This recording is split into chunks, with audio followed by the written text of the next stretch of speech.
আসসালামু আলাইকুম। সচেতন মহলে পেজ থেকে আমি মোহাম্মদ তৌফিক হাসান একজন সচেতন নাগরিক হিসেবে কিছু গুরুত্বপূর্ণ বার্তা নিয়ে চলে আসলাম। যখন আমি ভিডিওটি ধারণ করতে শুরু করেছি ঠিক তখন 15 আগস্ট শুরু হয়ে গিয়েছে। আজকের এই দিনে বাংলার অন্যতম সূর্য সন্তান বঙ্গবন্ধু শেখ মুজিবুর রহমানকে সপরিবারে হত্যা করা হয়েছিল। তাই আমি আমার বক্তব্যের সূচনা লগ্নে বাংলার স্বাধীনতার অন্যতম সমন্বয়ক বঙ্গবন্ধু শেখ মুজিবুর রহমান, জাতীয় চার নেতা এবং স্বাধীনতা ঘোষক জিয়াউর রহমান সহ যারাই বাংলার স্বাধীনতা আনতে যেয়ে তাদের জীবন উৎসর্গ করেছেন তাদের সকলের আত্মার মাগফিরাত কামনা করছি।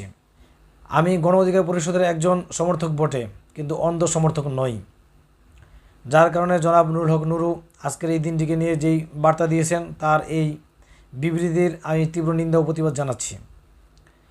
বঙ্গবন্ধু শেখ মুজিবুর রহমান বাংলার স্বাধীনতার অন্যতম সমন্বয়ক ছিলেন।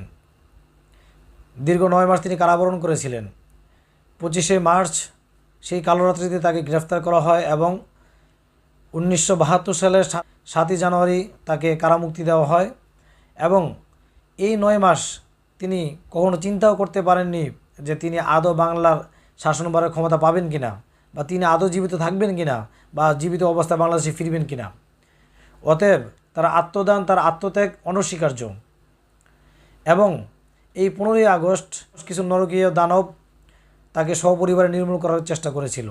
আজকের এই দিনটিকে সরকারের উচিত ছিল অবশ্যই জাতীয় শোক দিবস হিসেবে রাখা। 15ই আগস্ট সাধারণ ছুটি এবং জাতীয় শোক দিবস পালনে যারা বিরোধিতা করেছেন তাদের প্রত্যেকের প্রতি নিন্দা জ্ঞাপন করছি। বিষয়টা অনেকটা এরকম নয় যে আপনি আপনার অস্তিত্বকে অস্বীকার করছেন। আজকে যেই শহীদ সমন্বয়ককে নিয়ে এত মাতামাতি করছেন তারা কি বঙ্গবন্ধু শেখ মুজিবুর রহমানের চাইতেও বড় কোনো অর্জন আমাদেরকে এনে দিয়েছেন? তাহলে কিসের এত মাতামাতি? জ্ঞান গম্ভীর অন্তর্বর্তীকালীন সরকার প্রধান ডক্টর মোহাম্মদ ইউনূস আজকের এই দিনটিকে সাধারণ ছুটি এবং জাতীয় শোক দিবস হিসাবে রাখতে চেয়েছিলেন, কিন্তু অতি উৎসুক কিছু রাজনীতিবিদ এবং ছাত্র জনতার চাপে পড়ে তিনি আজকের এই সাধারণ ছুটি এবং জাতীয় শোক দিবস তিনি বাতিল করতে বাধ্য হয়েছেন। কারণ তিনি ভয় পাচ্ছেন এই ছাত্র জনতা একের পর এক মাথাকে যেমনিভাবে টেনে নামাচ্ছেন এবং লাঞ্ছিত করছেন, সেটাকে তিনি ভয় পাচ্ছেন। ক্ষমতা কেউই ছাড়তে চায় না। দেখুন না আজকের এই গোটা বিশ্বের দিকে তাকিয়ে, পুতিন টানা 15 থেকে 20 বছর ক্ষমতায় আছেন এবং তার সমসাময়িক যারাই তার বিরোধিতা করেছেন তাদের প্রত্যেকে তিনি একেবারে সমূলে নির্মূল করে দিয়েছেন। কিম জং উনের দিকে তাকিয়ে দেখুন, ক্ষমতার জন্য তার ভাইকে তিনি মেরে ফেলেছেন। মুসলিম বিশ্বের অন্যতম জনপ্রিয় নেতা এরদোয়ানের দিকে তাকিয়ে দেখুন না, তিনিও তার বিরোধীদেরকে একেবারে সমূল নির্মূল করে দিতে চেয়েছেন।